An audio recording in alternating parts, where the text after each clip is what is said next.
both, not all of them do. Then there's regulations in the zoning commission for making housing more accessible, for putting accessory apartments in place which serve them, but things like that. Go to planning and zoning, tell them what you think. And then if you're fortunate enough to have a lot of land you don't know what to do with and you want to donate it, you're certainly free to do that. So with that, questions, comments? We'll start on the way back. Yeah. I got a question on the way back. This is fine. Oh, come on. Okay.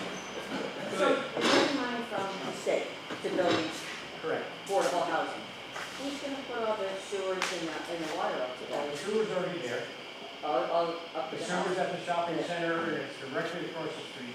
Who's paying for that though? When that's a little bit of line you put in, the housing trust will pay for that extension, not the town. The water line will get run probably with the federal money, if you keep hearing about the ARPA money. The plan is to run the water line, which stops at Regional 7, run it to the shopping center, and again, when it goes across the street to the housing, that would be paid for by the development of the housing trust. And again, no town money for that. And the sewer was run by the school and the shopping center, and nothing any money for that at all. Now, what about section 8? I mean, people work in section 8.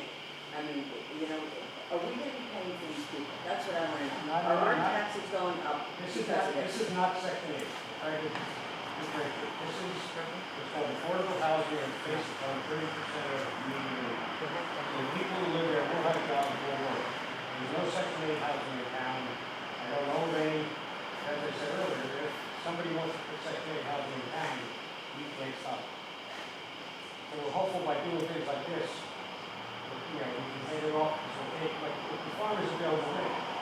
It's owned by the housing trust right now, but if we use that for this kind of housing, that's not land that's available for section 8 housing. So we're trying to keep the affordable housing in the forefront. Because there's a lot of people, and I don't know how many people here would want to move into it, but I've had a number of seniors in town saying, when's it going to be available? How do I get on the list? How do I get in there? And we're talking 20 to 30 units, 30 max. The sewer and water line are only sized for 30 units, so rumors of 100 or 150 houses going in there can't happen. My concern is who's moving in. My concern is you have Lamont still. You've got everything that's going on in this country right now. I mean, you're nervous about what's gonna happen. I don't blame you for being there, Yeah. because you can't predict the future, but I know it's just not going to be section 8. What is section 8? I'm sorry, I'm That's dumb. it. I'm dumb. I'm trying to answer Section something 8 that He's looking for what is section 8 housing. Okay, Section 8 is a part of the federal code, and it's for very low-income individuals. And if you have a Section 8 housing project, it gets money through the federal government to subsidize the tenants, so that the tenants, even if they have very low income, Section 8 makes up the difference to pay the rent. So that's a Section 8 project, is that they come with federal subsidies and operations. That's like HUD. It is a HUD, yes. Yes. So this project, these houses or units, whatever you want to call them, are going to be relatively strictly for the elderly people No, only? no. No. So who else is it going to be opened up to? They can be for anybody that wants to rent an apartment. Who can afford it? Sorry? I said, who can afford it? Well, anyone that wants to rent an And what is it going to cost? You say it can afford it. What's it going to cost for the person who wants to move in there? What? Maximum of 2,000. Maximum 2,000 a month. The thought was, and there's a lot of work to be done before we can give a number. But let's say you take, Well, let's just say an individual like myself. I'm a senior citizen. I want to move in there with one bedroom. What's it going to cost me? So the idea of a permit. As has been said earlier, this project is not yet at that stage to have worked out those details. Okay. We will be I couldn't quite hear everything everybody was saying. I tried to talk loud, but I couldn't talk loud enough. Of course you did. Yes, I was just concerned about traffic.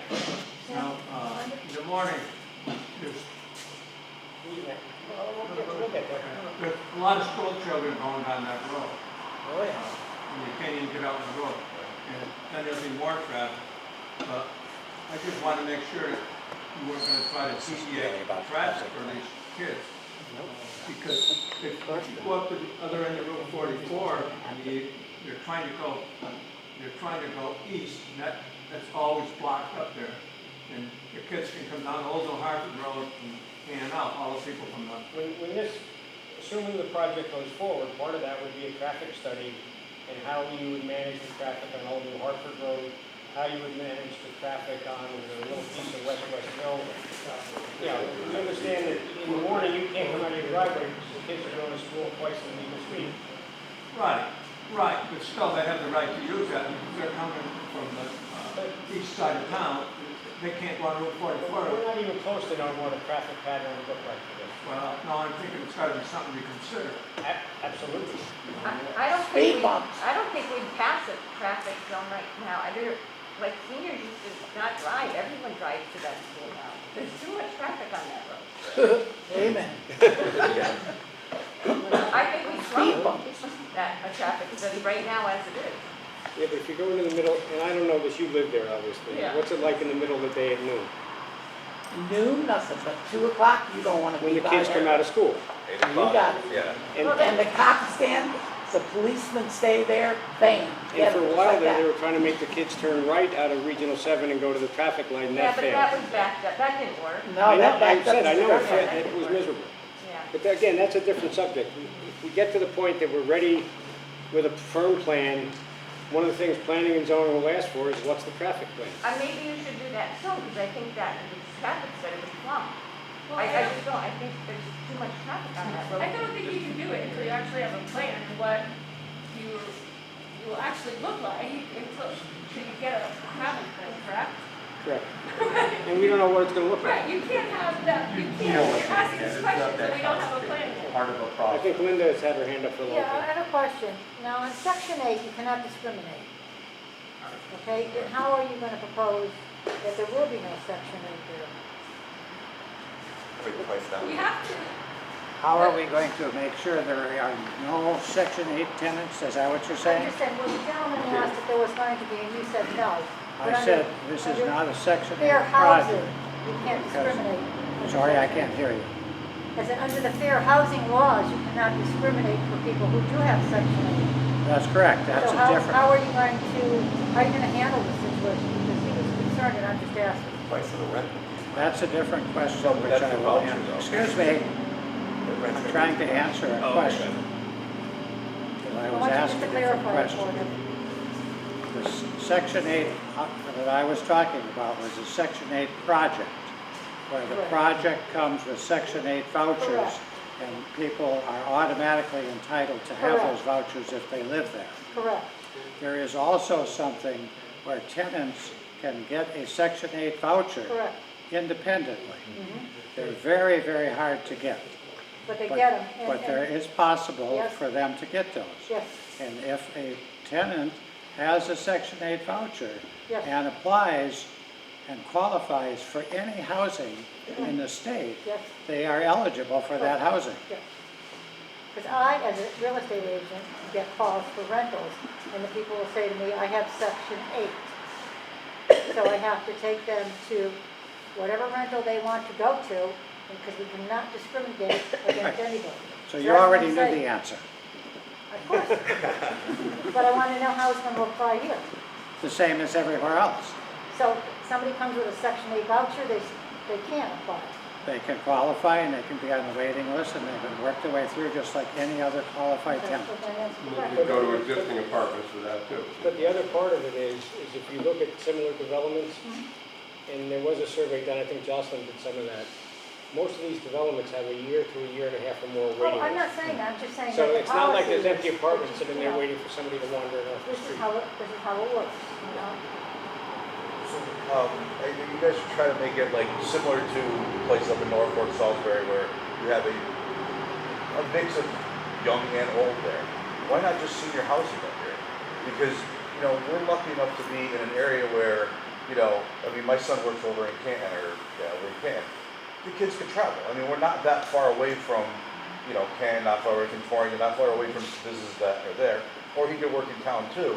But like with the, you know, with the senior housing, we don't have a senior housing, right? We have zero senior, I mean, even New Hartford has it. And a little And more. like I said, I lived in the condos for 10 years, and I know the mix of individuals sometimes isn't very conducive with some of the seniors. Like, I've been there and I've seen, you know, like I said, I was there for 10 years, there's some great people there, there's a whole bunch of great people, but I've also was on 2 drug overdose for heroin in the condos. Happened to walk by, somebody screams, help, this person's on. You're mixing things So- up a little bit.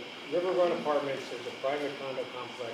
It has nothing to do with affordable housing, nothing to do It with. originally though was rentals. It is Yeah, rental. it was originally rentals until. My son lived there for Yeah. many years ago. But the other part of it is the senior housing in New Hartford by the old cemetery has It's kinda weird. a waiting list and it's very And he's expensive. building more because he is so full and he's in. Yeah, and he's getting an exorbitant rate for it. No, I understand that the rent is high for seniors, I do understand. Hey, Don, What do you Kristen wanted to say something. I just wanted to say that, first of all, we could not keep a Section 8 person out of housing. Right, that's what I'm saying. Yes, I understand that. And I'm sorry, what was your question? What was your question? Why not just make it, you know, like 55 and older, or senior housing, like, Because I you think the can't need's get, more so because you can see the demographics, not even you like. can't get government money for senior housing. They don't do it anymore. Farmers Home used to be the place that people knocked down. So to get, Probably 1,000 units. to get affordable housing money, we have to allow, Gotcha, okay. can't just be seniors. Chief of federal law. private person came in and put senior housing, it would be like the one, Well, you need to take off your mask. 219. Right. Take off your mask. There's no federal grants anymore for senior housing in Africa. If a private developer came in and built it, it would not be affordable. Don referenced the housing on 219, which is before the bridge, the end of the Lower Reservoir. That place is crazy expensive. They don't look that expensive, but they are.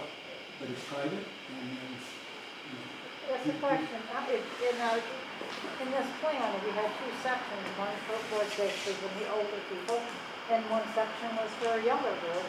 Because, you know, a lot of older people do not want to hear young children screaming and playing outside.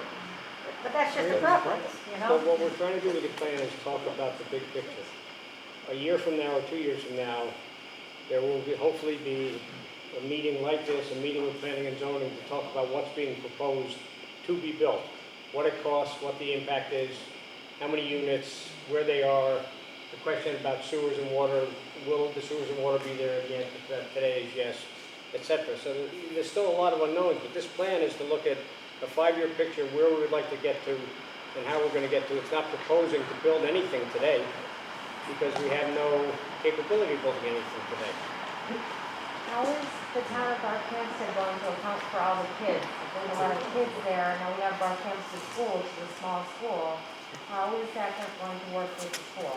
Well, I can tell you that when my kids were in the school, and that's a long time ago, I can tell you 10 years ago, there was 320 kids in the Barkhamsted Elementary School, K through 6. Do you know how many are there today? 203. So there's a lot of room in the Barkhamsted School for more kids to be there without even adding teachers, because the class sizes now are down to 10, 11, 12. So if we got some more kids in school, I think it would be good for the school without raising taxes, because you wouldn't have to hire more teachers. Because the capacity of that school is sized for 300 and something kids, not 200 kids. So I would love to see more kids. I'm a teacher, and the needs are different now though. So I would like to talk to, you talk to the teachers there, I would like to know their opinion, or the administration, what the class sizes are, and how that's going to affect that school. I just wanted to say, what we're talking about here is 20 rental units,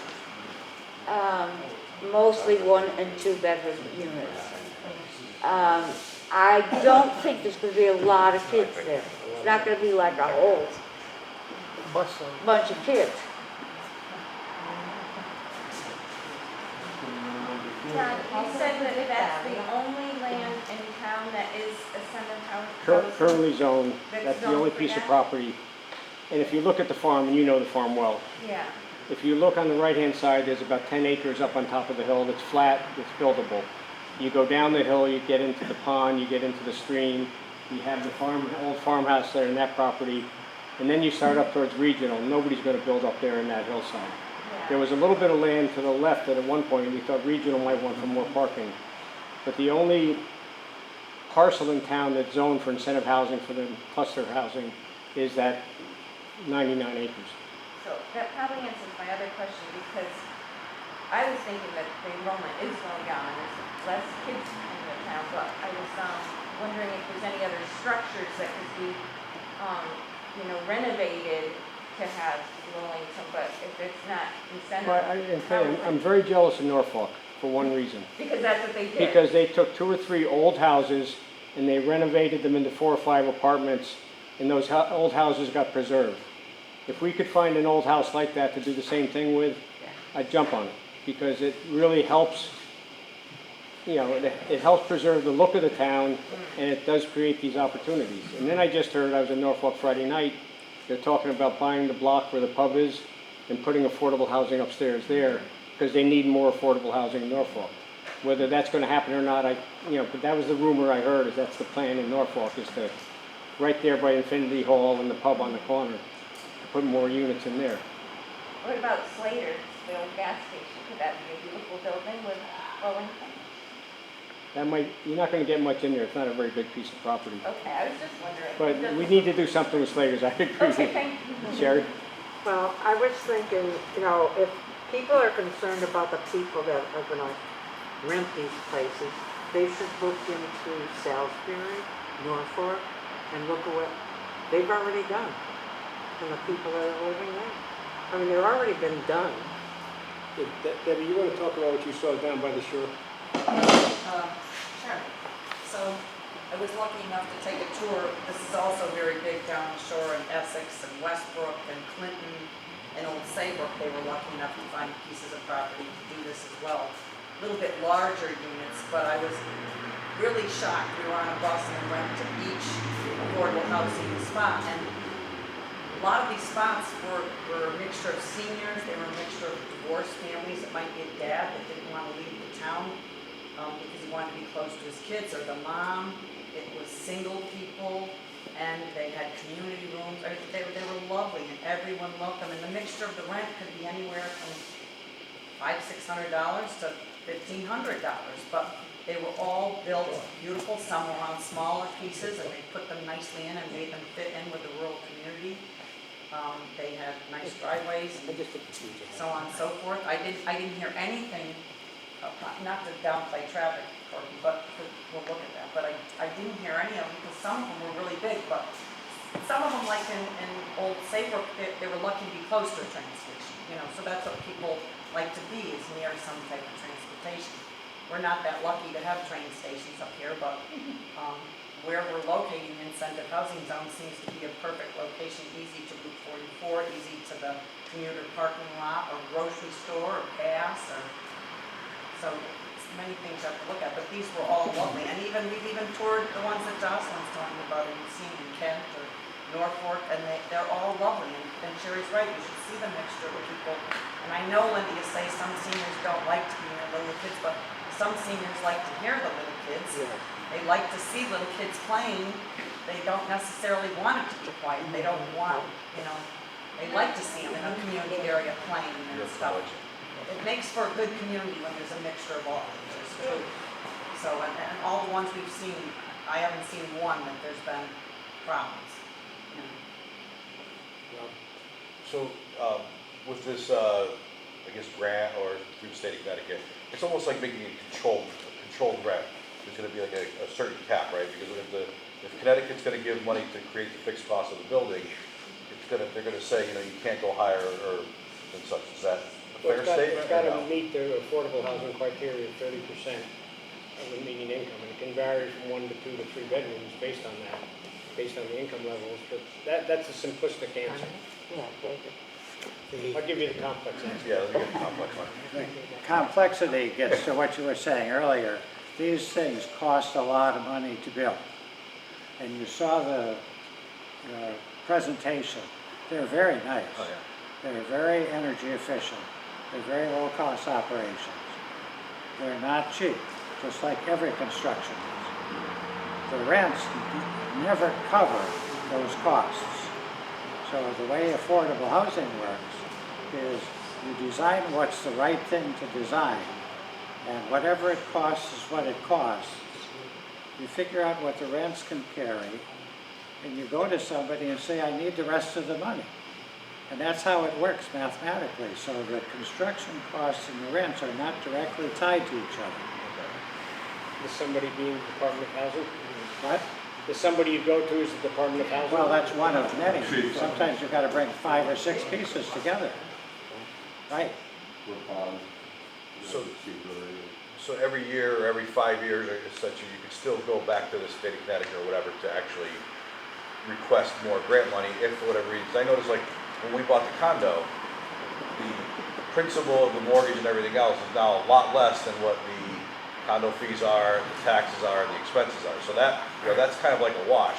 And eventually as we move forward in time, that's probably also gonna happen too. So your fixed costs where your mortgage, you know, was a big chunk of what the cost was, eventually all the other things are gonna get more expensive. So this is something that in 5-10 years down the road, you may be able to query and say, hey, listen, we can't rent these for $1,000 because it's costing us $1,500 and monthly fees just to maintain them. So Well, there's a metric on income that's being used to establish what that rent is. Presumably, inflation. Let me just give a short answer here because that's another whole session. Yeah. The short answer is we establish an operating pro forma that will work for the next 15 years that has in it maintenance and reserves. And that will then allow us to determine how much money we need up front to make the whole thing work. And therefore, once it works that way, it's set up to work that way going forward. You're not supposed to need more money. And if you get into a point in any type of a situation where you need more money, you weren't operating it properly in the past. So that's one of the things that people are learning. You have to set aside reserves, you have to set aside maintenance, because you know they're going to happen. What programs are in place to help people who move into these homes become invested long-term stakeholders in the community rather than just being transitory residents who either die or move as soon as they get a higher paying job? It's a good question with no easy answer. Obviously, if you look around the room, most of the people here have lived here for many, many years because they enjoy living in Barkhamsted. They enjoy the rural nature of it. They like living here. So I think most of the people you will see living in this complex, if it were to come to pass or when it comes to pass, will be long-term Barkhamsted residents. But if there's if housing prices remain high, how can they? Well, if you're a 22-year-old person who moves in, hopefully your income goes up enough so that at some point you can buy a house. If you're a senior who moves in, and you use the term die, I mean everybody dies someday, you know, you hope that you have, the seniors get enjoyment out of living in the town they lived in for the last 30 or 40 years, and the young people move in and they buy a house in town and they stay in town because they've discovered it's a good place to live. I think it's a good question, and I would just say, one of the reasons that, this plan talks about both affordable rental options and first-time home buyer options is because the town is thinking now about that whole continuum of housing options. That, maybe you come, you're a young person, you rent for a while, your kids are in the school, and you want to stay here. It is sometimes hard to afford then the next step. And I think the Barkhamsted Housing Trust would love to, after it does this project, and or if anyone wanted to donate a house that could renovate or something like that, do a home ownership project so that there was that kind of continuum of housing options. And I think, that's what this plan is designed to sort of have the town thinking about, is how do we have rental options, homeowner options, help seniors stay in their home as long as possible, and just think about that whole kind of continuum of housing needs that residents have at all different stages of their lives and at different kind of income levels. Are there other examples from the other towns that have implemented affordable housing plans of where they've kept track of how long residents tend to stay and whether they go on to move a home? Is there any data available to guide us? I don't have, like, I can tell you anecdotally, and I'm sure David could too. I mean, in that video, Maggie Cooley from Cornwall Housing Corporation was talking about how, again, some of their residents started out at their affordable rental housing called Cougamen. They aged and they aged into Bonnybrook, which is their senior housing. Other people moved to their parcel program, which is basically their home ownership option. So I think because of privacy issues, and also all of these local nonprofit affordable housing organizations are all volunteers. I think for those two reasons, they haven't like tracked people, but there are certainly stories that a lot of them will tell you if you talk to the other towns about how this has worked there. Thank you. So what I would suggest, it's a little bit, it's 10 after 8, we'll take one more question, but I'm going to give everybody homework assignment. Everybody who has a plan, take a look at it. Everybody knows how to find me. Email me, call me, tell me what you thought of the idea. And if it's good, tell me it's good. If you think it's bad, tell me why. So let's get some input based on what you heard tonight from everybody. And the Housing Advisory Committee has to go forward to produce a plan. So at 1 or 2, and then David, you had your hand up. So there's somebody over here to put that, yeah. Since the Barkhamsted, I guess, the demographic, or our population has declined over the last couple of years.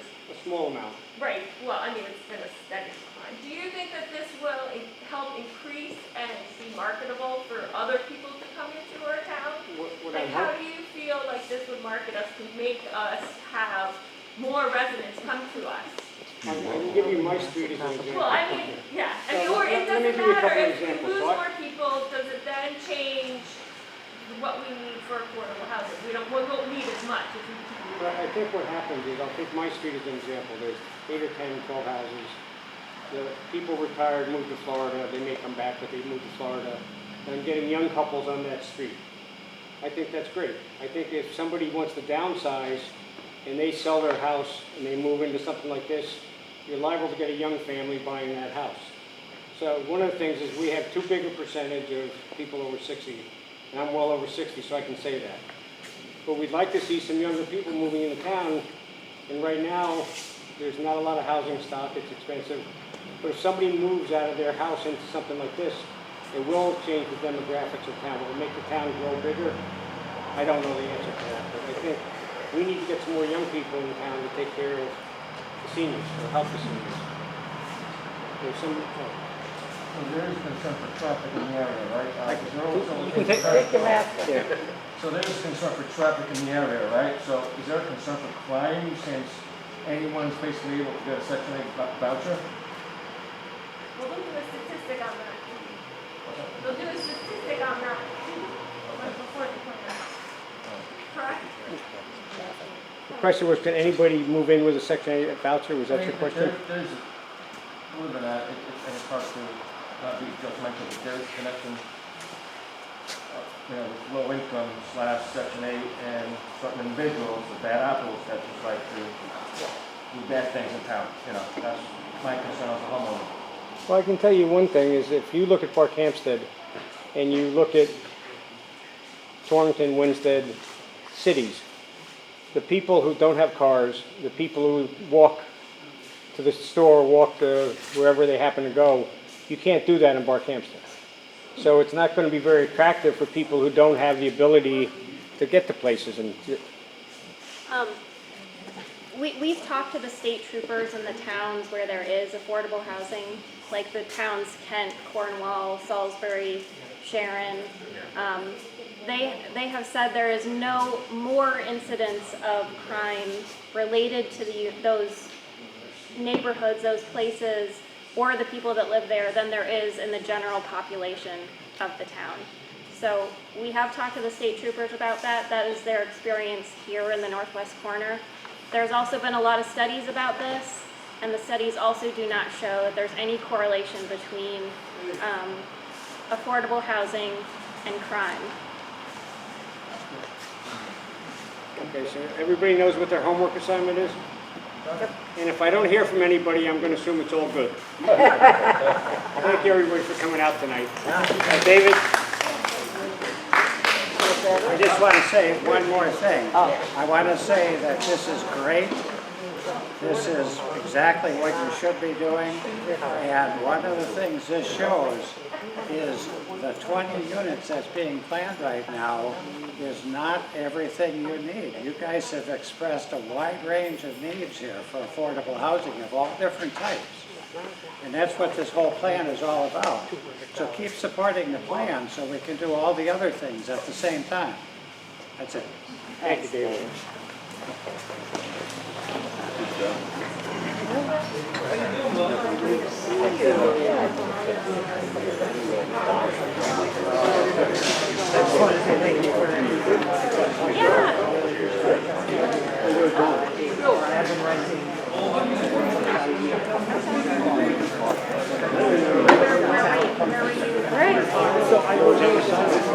I want to see the worst.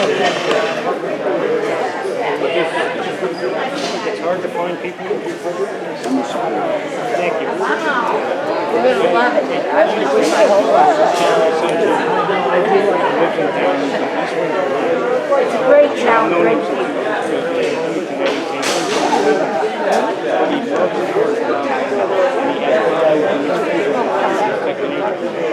So you look at the difference in the two complexes. It's not even there's affordable housing. That's coming from the guy in 48.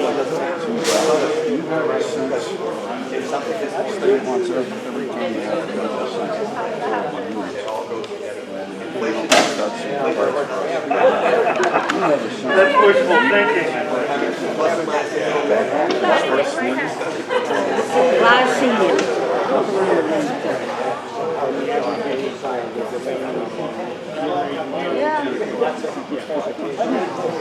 You can move in there, Ken.